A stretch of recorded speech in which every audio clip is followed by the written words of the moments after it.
Bonjour tout le monde, mon nom est Yvan Dufresne.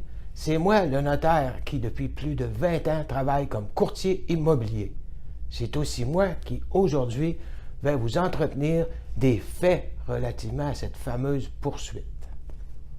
C'est en 2011 que la succession a vendu l'immeuble au type qui a été l'objet de la poursuite. Ce type-là a remis la propriété en vente au début de l'année 2012 en s'affichant lui-même sans courtier. Mais, après un certain temps, il accorde un premier contrat de courtage à une courtière.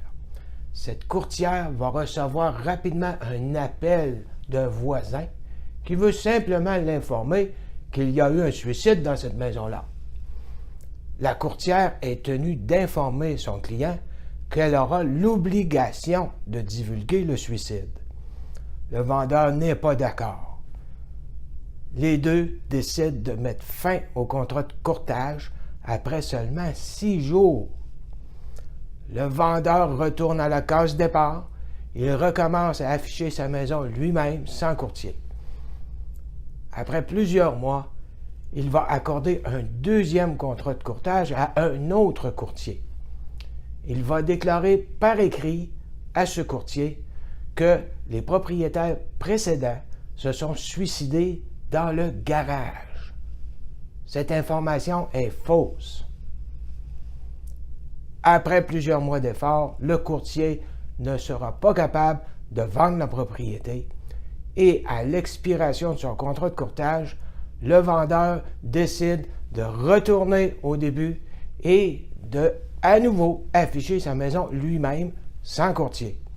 C'est à ce moment-là que nos fameux acheteurs vont se présenter à la maison. Le juge va résumer la visite de la manière suivante. C'est ainsi que lors de cette première visite, le défendeur n'a pas parlé au demandeur des tragiques événements. Les demandeurs ont questionné le défendeur sur l'apparent long délai depuis la mise en vente de cette belle propriété toute rénovée. Le défendeur avait alors l'occasion, du moins, d'en expliquer la cause.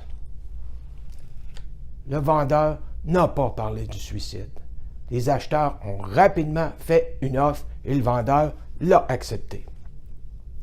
Suite à la signature de l'acte de vente chez le notaire, l'acheteuse se présente à la maison et elle en profite pour aller voir si elle n'aurait pas reçu du courrier à la boîte postale.